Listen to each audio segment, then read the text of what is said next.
is sponsored by Pearl Dental, a multi-speciality dental clinic.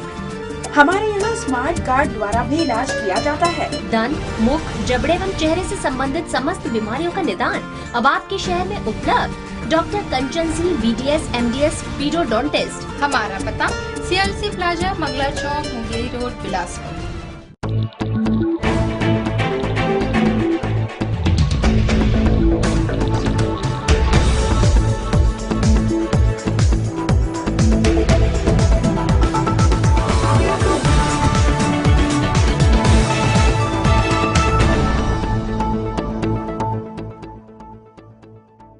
नमस्कार, city news में आप सभी का स्वागत है। ताजा समाचारों के साथ मैं हूं वीरेंद्र गहवई। खबरों में बढ़ने से पहले डालते हैं नजर सुर्खियों पर।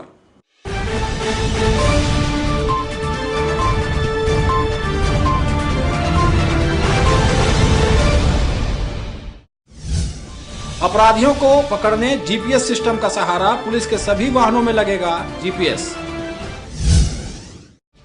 सोशल साइट पर कमेंट को लेकर भिड़े छात्र, DP कॉलेज के छात्रों की सरेराह गुंडागर्दी।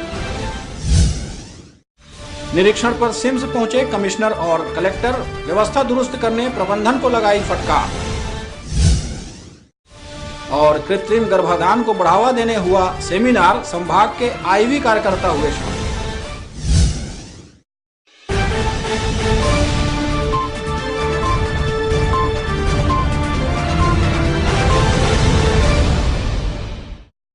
और सुर्खियों के बाद अब खबरें विस्तार से। अपराधियों को स्पॉट में पकड़ने और लोगों की मदद तुरंत करने के लिए पुलिस अपने वाहनों में GPS सिस्टम लगवा रही है, जिसकी मॉनिटरिंग पुलिस कंट्रोल रूम से की जाएगी।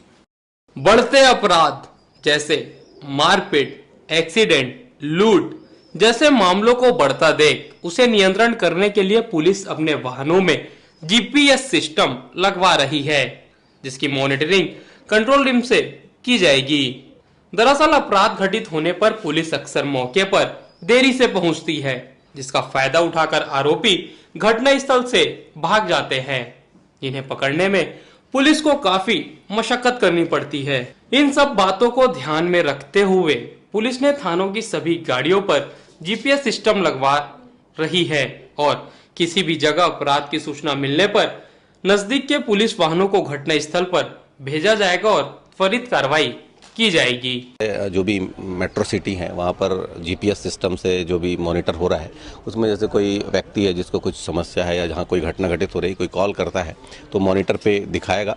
और चूँकि सभी GPS लगे रहेंगे सभी गाड़ियों में, सभी पेट्रोलिंग्स में, PCR में, तो उसकी लोकेशन एक स्क्रीन पे हम देख सकते हैं। और जो भी निकट वाला जो PCR है हमारा या पेट्रोलिंग है, उसको कॉल करके संबंधित जगह पे भेजा जाएगा। और वो भी इसमें भी दिखते रहेगा कि पर्टिकुलर स्थान पे वो गाड़ी पहुंची कि नहीं। और उसमें सभी चीज़ें जैसे पहुंच गई तो एक निश्चित बटन दबाएगा तो उसको पता चल जाएगा कि वहाँ पर है। और कोई भी वरिष्ठ अधिकारी देख के किसी की लोकेशन ले सकता है और उनको आवश्यक निर्देश दे सकता है। इस सिस्टम के लग जाने से आम नागरिकों को फायदा मिलने की उम्मीद तो है, मगर पुलिसकर्मी इसे जमीनी स्तर पर कैसा रिस्पॉन्स देंगे ये तो आने वाला समय ही बताएगा। कैमरामैन पुष्प रंजन कश्यप के साथ श्रीकांत प्रजापति, सिटी न्यूज, बिलासपुर। छत्तीसगढ़ राज्य औद्योगिक विकास निगम के अध्यक्ष छगन लाल मुंदड़ा ने गुरुवार की शाम प्रदेश के एकमात्र हाईटेक बस स्टैंड का निरीक्षण किया। निरीक्षण के दौरान जगह जगह गंदगी दिखने पर उन्होंने अधिकारी को फटकार लगाई। इस दौरान श्री मुंदड़ा ने पूछा कि निर्माण के बाद बस स्टैंड का रंग रोगन क्यों नहीं किया गया। इसके अलावा दुकानों के संबंध में भी उन्होंने जानकारी ली। करोड़ों की लागत से बने इस बस स्टैंड की सफाई पर हर माह 50,000 रुपए खर्च किया जा रहा है। बावजूद इसके परिसर में गंदगी पसरी हुई है। इसे लेकर मंत्री अमर अग्रवाल ने भी फटकार लगाई थी। इसके बावजूद स्थिति में कोई सुधार नहीं हुआ है। चूँकि बिलासपुर स्मार्ट सिटी बनने वाला है और स्मार्ट सिटी के लिए बस स्टैंड भी उसका एक भाग है, तो ये अच्छे से चले यही देखने के लिए आज मैं आया था। आज पहली बार ही आया हूँ। साफ सफाई पूर्णतः जनता के ऊपर डिपेंड करता है, पर हम इनको सुविधा देंगे कि भाई कचरा यहाँ डालो। पहले हमको उनको सुविधा देनी पड़ेगी, उसके बाद में वो काम होगा। बहुत जल्दी ये बस स्टैंड मेरे को विश्वास है कि अच्छा रूप लेगा और जो थोड़ा बहुत गंदगी आज दिख रही है वे अतिशीघ्र यहाँ पर अच्छा रहेगा। सिम्स में तृतीय व चतुर्थ वर्ग के कर्मचारियों की भर्ती घोटाला की जांच शुरू हो गई है, जिसमें भर्ती हुए कर्मचारी अब कलेक्टर दफ्तर में अपने कागजात सत्यापन के लिए पहुंच रहे हैं। इधर शिकायतकर्ताओं ने पूरी भर्ती प्रक्रिया में गड़बड़ी का आरोप लगा उसे रद्द करने की मांग की है। हालांकि अधिकारी जांच के बाद दोषियों पर कार्रवाई की बात कह रहे हैं। सिम्स में 2013-14 के दौरान तृतीय व चतुर्थ श्रेणी के विभिन्न श्रेणी के अलग अलग पदों में भर्ती हुई थी। इन पदों पर सिम्स अधिकारियों व कर्मचारियों के कई रिश्तेदारों और अपनों पर जमकर मेहरबानी की गई थी। वहीं भर्ती प्रक्रिया के दौरान सभी नियमों को ताक में रखकर भर्ती में लोगों को लिया गया था। इसके चलते सिम्स में कार्यरत अधिकारी व कर्मचारियों के रिश्तेदार को नौकरी मिल गई, जिस पर मामले की जांच करने के लिए कलेक्टर ने भर्ती प्रक्रिया से जुड़ी कोई भी जानकारी लोगों को 7 दिनों के अंदर जमा करने के लिए निर्देश दिया है। वहीं इस मामले में कमिश्नर सोनमणि बोरा ने बताया कि कलेक्टर को जांच के लिए कहा गया है। जांच में यदि घोटाला पाया गया तो दोषियों पर कार्रवाई भी की जाएगी। जांच के लिए ऑलरेडी कलेक्टर साहब को मेरे द्वारा भी दी गई थी, परंतु मुझे लगता है कुछ कंफ्यूजन बीच में रहा है कि कौन जांचकर्ता अधिकारी है। जहां तक अखबार के माध्यम से कहीं से मुझे ऐसा ही प्रतीत होता है, लेकिन आई थिंक अभी स्पष्ट हो गया है और उसका जांच जो है कलेक्टर द्वारा की जा रही है और जैसे रिपोर्ट आएगा उसमें यदि आवश्यक हो कार्रवाई किया जाने का तो आवश्यक कार्रवाई किया जाएगा। लोगों के अनुसार भर्ती के दौरान गठित की गई चयन समिति में नौकरी पाए कर्मियों के रिश्तेदार थे। वहीं आवेदकों द्वारा निवास प्रमाण पत्र, रोजगार पंजीयन व जमा किए गए दस्तावेज में भी भारी गड़बड़ी है। लोगों ने सिम्स में हुई भर्ती नियुक्ति को तत्काल रद्द करने की कलेक्टर से मांग की है और लोगों से मिली जानकारी को सिम्स भर्ती के जांच के दौरान शामिल किया जाएगा, ऐसा कमिश्नर का कहना है। कैमरा पर्सन प्रकाश राठी के साथ मनोज पाल, सिटी न्यूज, बिलासपुर। यातायात व्यवस्था को सुधारने और वाहन चालकों में जागरूकता लाने के लिए यातायात पुलिस ने हाईवे में भारी वाहनों की जांच की, जहां वाहन चालकों से वाहन के फिटनेस सहित ओवरलोड की जांच की गई। जांच में खामियां पाए जाने पर चालानी कार्रवाई के साथ ही उन्हें यातायात नियमों की जानकारी दी गई। राजेंद्र तिवारी और जीवनलाल मनहर की मौत के मामले को लेकर धरना प्रदर्शन कर रहे बिल्हा विधायक सियाराम कौशिक ने गुरुवार को कलेक्टर से मुलाकात की। इस दौरान विधायक ने कलेक्टर से पूछा कि तत्कालीन एसडीएम अर्जुन सिंह सिसोदिया को प्रशासन क्यों बचा रहा है। तत्कालीन एसडीएम अर्जुन सिंह सिसोदिया पर किसी प्रकार की कार्रवाई नहीं होने से बिल्हा विधायक सियाराम कौशिक एवं कांग्रेसियों द्वारा धरना प्रदर्शन जारी है। इसी सिलसिले में श्री कौशिक गुरुवार की शाम कलेक्टर से मिलने पहुंचे। विधायक के साथ प्रतिनिधि मंडल ने कलेक्टर से मुलाकात की और जांच में हो रही देरी पर सवाल उठाए। कि जिला प्रशासन के द्वारा सिसोदिया को क्लीन चिट दे दी गई थी और राज्य सरकार निलंबन करने का आदेश जिला कलेक्टर को जारी कर दिया था। इस बात को लेकर के हम लोग जब पेपर के माध्यम से जानकारी हुई तो हम लोग कलेक्टर के पास पूछने के लिए आए थे क्या सच्चाई है, तो कलेक्टर महोदय ने साफ साफ बोला है ऐसा कोई बात नहीं हुआ है, ये गलत समाचार लगा है और इसका मैं खंडन करता हूँ। आगे की कार्रवाई हमारा थाना आंदोलन अनवरत चलता रहेगा। लेकिन जो कुछ बिल्हा में हो रहा है तो मुझे लगता है सर्वाधिक जंगल आग तो बिल्हा में है।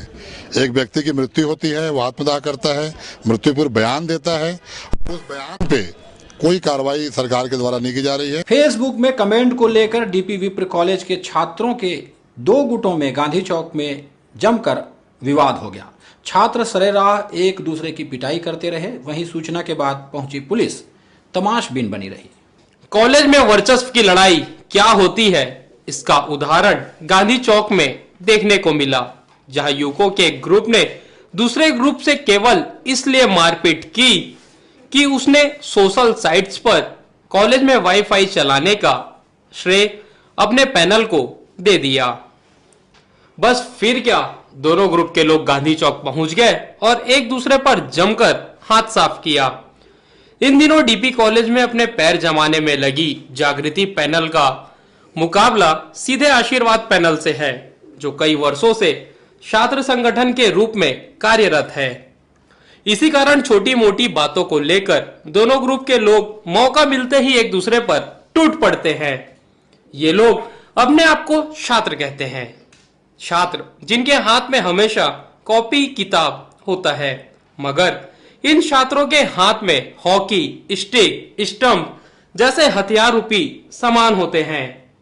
मौके पर पहुंची कोतवाली पुलिस ने दोनों पक्षों को लेकर थाने ले आई और दोनों के खिलाफ मामला दर्ज कर कार्रवाई कर रही है।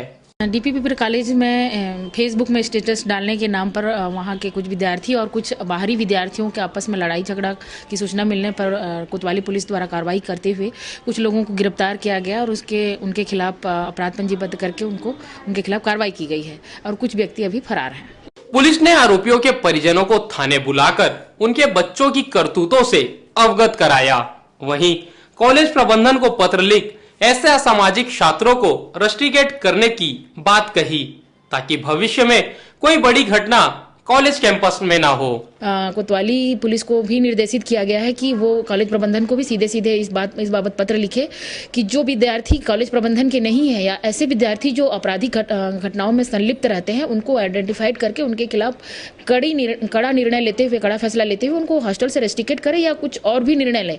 नहीं तो भविष्य में इसी प्रकार की घटनाएं अगर बढ़ती रही तो भविष्य में कुछ बड़ी घटना हो सकती है। आज के युवा पढ़ाई को छोड़ असामाजिक कृत्यों को करने में ज्यादा दिलचस्पी दिखा रहे हैं। ऐसे छात्रों को समय रहते सुधरने की आवश्यकता है, नहीं तो ये लोग अपना भविष्य बर्बाद कर बैठेंगे। कैमरामैन पुष्प रंजन कश्यप के साथ श्रीकांत प्रजापति, सिटी न्यूज, बिलासपुर। खनिज विभाग के चक्कर लगाकर परेशान हो रहे लोगों ने अब जिला कलेक्टर से फरियाद लगाई है। ग्राम कड़ार में स्वीकृत तालाब गहरीकरण में मिट्टी खुदाई के नाम पर रॉयल्टी पर्ची नहीं देने का आरोप लगाते हुए फरियादी सतीश धर दीवान ने हो रही लेट लतीफी से नुकसान होने की जानकारी दी और जल्द अनुमति देने की मांग की। गोकुल भाटा में एक तालाब है, बांधा तालाब, उसमें गहरीकरण के लिए आवेदन दिया गया था करीब एक साल पहले। कलेक्टर साहब तत्काल उसमें अनुमति दिए और तत्काल कार्रवाई करने के लिए बोले, लेकिन उसके बाद भी बंजारे साहब को पता नहीं क्या तकलीफ था कि वो आज तक मेरे को न तो उनका अनुमति दे रहे हैं, लगभग अनुमति लिए 1 महीना हो गया है, ना अनुमति दे रहे हैं ना अभियान पास दे रहे हैं। वहाँ पर से मेरा वर्क ऑर्डर है, वहाँ पर मेरे को सप्लाई करना है। विभिन्न विभागों में पिछले 8-9 वर्षों से चतुर्थ श्रेणी में कार्यरत कर्मचारियों ने कलेक्टर दर पर निर्धारित वेतन देने की मांग की है। वहीं उन्होंने आकस्मिक निधि पर समायोजित करने की भी मांग की है। कर्मचारियों ने जिले में रिक्त 224 पदों पर उन्हें नियुक्त करने की फरियाद लगाई है, जिसमें उन्होंने अपने अनुभव का भी लाभ मिलने की बात कही है। आदिवासी विभाग के कर्मचारी हैं, कलेक्टर दर में कार्यरत हैं। आकस्मिक निधि स्थापना के पद में समायोजित करने के लिए कलेक्टर महोदय के पास आवेदन देने आए हुए हैं। क्योंकि विगत 8-9 वर्षों से हम लोग लगातार कार्य कर रहे हैं और हम लोग को कलेक्टर दर में होने के कारण वेतन संबंधी भी परेशानियां आती हैं जो प्रति माह नहीं मिल पाती है।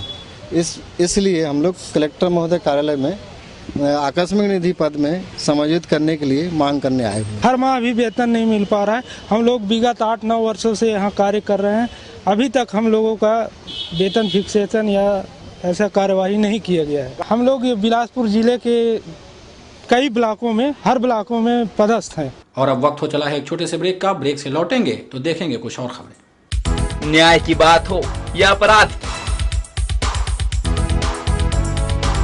राजनीति हो या जनता से जुड़े मुद्दे, खेल जगत की खबरें हो या धर्म कला से जुड़ी, शिक्षा हो या स्वास्थ्य, किसान हो या कारोबार, सबसे है हमारा सरोकार, क्योंकि सिटी न्यूज है सच के साथ।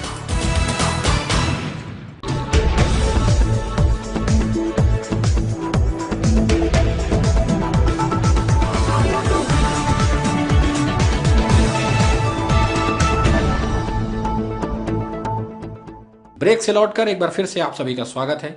शुक्रवार को कमिश्नर सोनमणि बोरा और कलेक्टर अंबलगन पी सिम्स में औचक निरीक्षण के लिए पहुंचे, जहां उन्होंने नवनिर्मित ऑडिटोरियम का निरीक्षण किया। साथ ही हॉस्टल की सुविधाओं और अस्पताल का जायजा लेकर सिम्स प्रबंधन को दिशा निर्देश दिए। सिम्स में बन रहे ऑडिटोरियम के औचक निरीक्षण के लिए शुक्रवार को कमिश्नर सोनमणि बोरा और कलेक्टर अंबलगन पी सिम्स पहुंचे, जहां उन्होंने अपनी टीम के साथ नवनिर्मित ऑडिटोरियम का निरीक्षण किया और ऑडिटोरियम का कार्य जल्द पूरा कर जनवरी माह में उद्घाटन करने की बात कही। यहाँ जो ऑडिटोरियम बन रहा है उसी के सिलसिले में हम लोग आए हैं और कुछ जो सुविधाएं यहाँ पे है उसका बस हम लोग बात किए हैं। डीन साहब का भी आग्रह था और अभी इसी महीने के 28 तारीख को हम लोग एक समीक्षा बैठक भी होंगे, जिसमें हॉस्पिटल का भी निरीक्षण किया जाएगा। साथ ही साथ जितने सारे इश्यूज़ हैं, जैसे हम लोग पिछले दफ़ा भी मीटिंग लिए थे, उसी का ही जो विषय आए थे उन विषय में क्या कार्रवाई हुई उसका समीक्षा की जाएगी। उन्होंने यह भी बताया कि सिम्स का ऑडिटोरियम जिले का सबसे बड़ा ऑडिटोरियम है, जिसके उद्घाटन के बाद मेडिकल छात्र छात्राओं और सिम्स के टीम को एक अच्छी सुविधा मिल सकेगी। और ये ऑडिटोरियम मुझे लगता है पूरा बिलासपुर शहर का सबसे खूबसूरत शान ऑडिटोरियम है और अभी तक 850 कैपेसिटी सीट्स लगाए गए हैं। उद्घाटन हम लोग जनवरी में संभावित है और हम चाहते हैं कि उसी दिन जो है कॉलेज का एनुअल डे फंक्शन भी हो और उसी दिन इसका भी विधिवत लोकार्पण हो। निरीक्षण के दौरान टीम के मेडिकल कॉलेज व अस्पताल का जायजा भी अधिकारियों द्वारा लिया गया। कैमरा पर्सन प्रकाश राके के साथ मनोज पाल, सिटी न्यूज बिलासपुर। कोटा नगर के पूर्व माध्यमिक शाला धौरा भाठा स्कूल में मध्याह्न भोजन की दुर्दशा देखी जा सकती है, जहां बच्चों को उचित व्यवस्था के साथ भोजन नहीं खिलाया जा रहा है और न ही मेनू का पालन किया जा रहा है। इस संबंध में बीईओ प्रतिभा मंडलोई से चर्चा की गई, तब उन्होंने कुछ भी बताने से साफ मना कर दिया। खाना मिलता है और दाल मिलता है, सब्जी मिलता है सर, और बाकी ना कुछ नहीं मिलता सर। इसमें ना अचार कभी काल का मिल जाता है सर, और पापड़ नहीं मिलता सर, खीर नहीं मिलता। हाँ कभी काल वो बहुत दिन में सर, ये महीना ना 4-5 महीना ऐसे हो जाता है तो मिलता है। यहाँ खाना जो मिलता है लास्ट वाले वो जला हुआ मिलता है खाना, और यहाँ पापड़ नहीं देते हैं, और हर हफ्ते में खीर वीर नहीं बनता। हम लोग उनको भी बोलेंगे, ऐसे बोलते हैं फिर नहीं बनाते। तो कितने दिन से समस्या आ रही बेटा? बहुत दिन से। बीओ मैडम आई थी जी, तो बताए थे मैडम को? कुछ नहीं बताए थे, फिर वो लिख कर चली गई। सर खाना अच्छे से नहीं मिलता है, सब्जी थोड़ा सा अच्छे से नहीं बनता है, और खाना भी पापड़ नहीं मिलता है, और अचार मिलता है, मिर्ची और आम का अचार। हफ्ते में 1 बार देते हैं, नहीं 2 बार देते हैं, नहीं फिर नहीं बनता है। क्या है वैसे तो क्लास बाई क्लास खिलाना चाहिए, जो सब चला आ रहा है वैसे अब चल रहा है। हमेशा इसी मतलब कभी अंदर बैठ जाएंगे, कभी बाहर भी बैठते हैं। मीठा नहीं बनता है, 1-2 महीने में 1 बार बन गया तो बन गया, नहीं तो मीठा कभी नहीं बनता है। वहाँ ले जाऊँ घर बस्ती अंदर कुकर है, उन्हें रखे सर, तो उन्हें बना के देते। यह है पर मिला कौन है वो? अध्यक्ष है।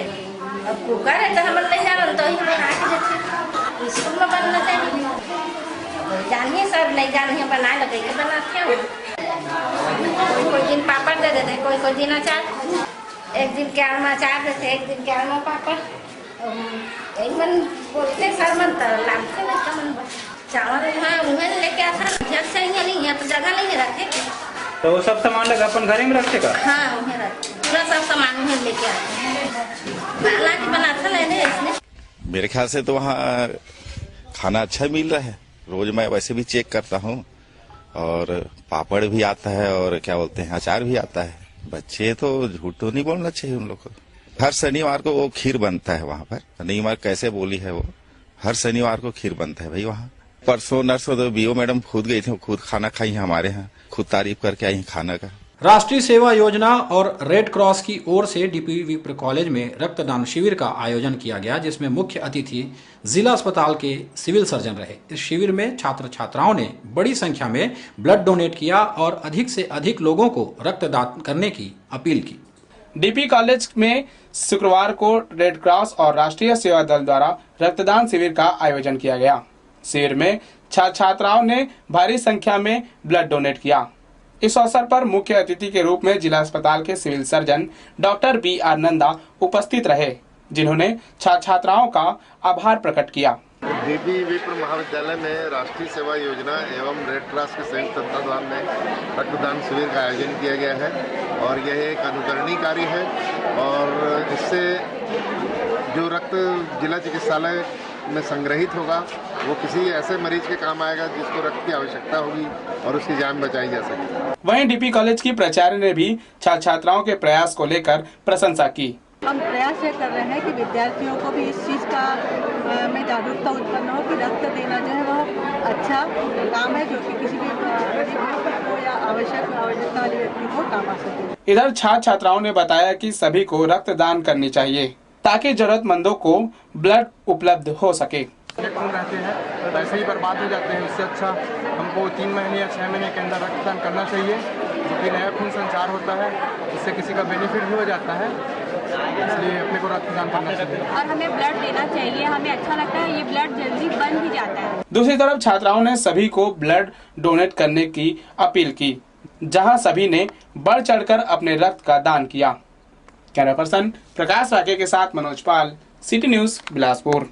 बेलगाम ट्रक की टक्कर से नई कार बुरी तरह क्षतिग्रस्त हो गई। हादसे में किसी को चोट नहीं आई है। दरअसल रायपुर के ओर से आ रहे ट्रक चालक ने तेज रफ्तार से लापरवाही पूर्वक वाहन चलाते हुए नेहरू चौक के इंदिरा सेतु की ओर से आ रहे सोल्ड कार को टक्कर मार दी, जिससे कार बुरी तरह क्षतिग्रस्त हो गई। दुर्घटना के बाद मौके पर लोगों की भीड़ लग गई, जिससे ट्रैफिक जाम हो गया। पशुधन विकास में महत्वपूर्ण भूमिका निभाने वाले कृत्रिम गर्भाधान कार्यकर्ताओं को प्रोत्साहन और प्रशिक्षित करने शुक्रवार को संभाग स्तरीय सेमिनार का आयोजन किया गया, जहां आईवी कार्यकर्ताओं को उचित मार्गदर्शन दिया गया। पशुधन विकास के उद्देश्य को लेकर संचालित कृत्रिम गर्भाधान प्रक्रिया में संभाग को बड़ी सफलता मिली है।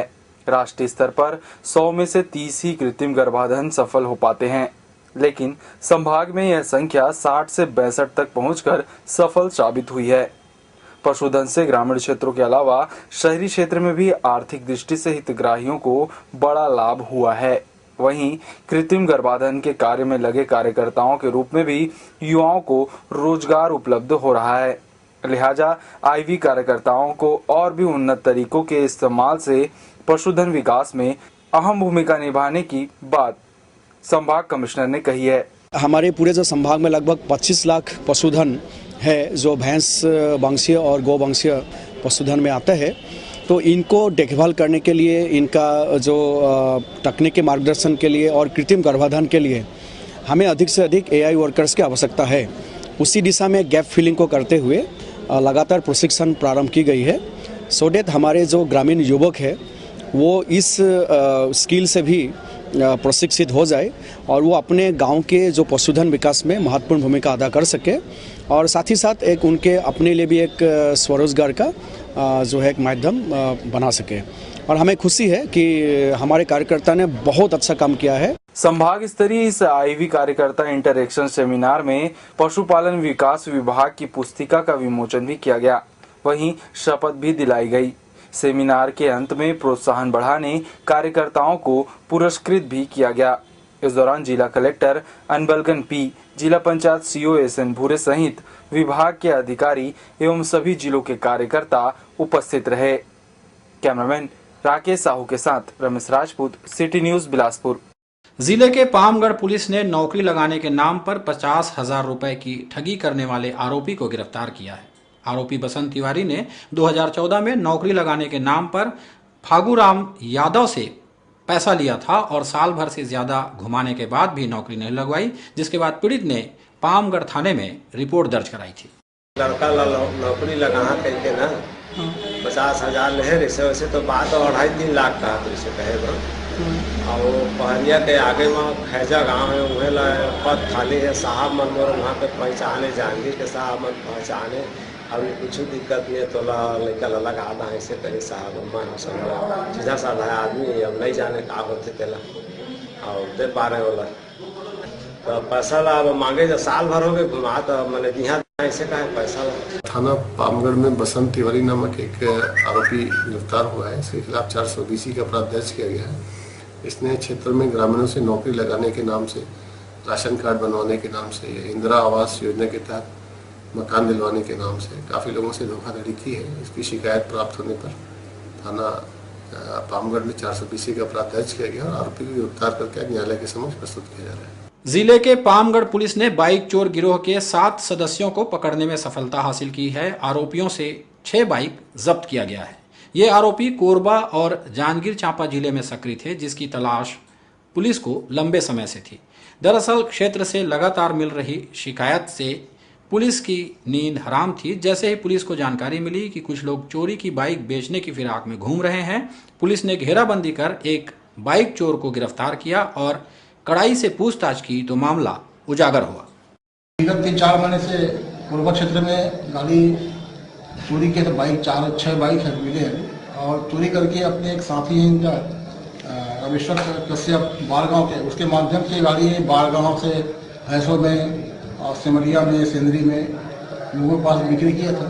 जो गुरु उसको किस्त को मार के मेमोरेंडम पर सब 6 वाहन जब्त किया गया और 7 आरोपी को गिरफ्तार किया गया। जिले में स्कूल और कॉलेज के विद्यार्थियों को इस वर्ष एटीएम से छात्रवृत्ति की राशि का भुगतान नहीं किया जाएगा। शासन ने एटीएम से राशि भुगतान के लिए बैंक के साथ 3 साल का अनुबंध किया था, जो इस साल समाप्त हो गया। अब विद्यार्थियों को छात्रवृत्ति की राशि निकालने बैंक में लाइन लगाना पड़ेगा, जिसे लेकर छात्रों में नाराजगी है।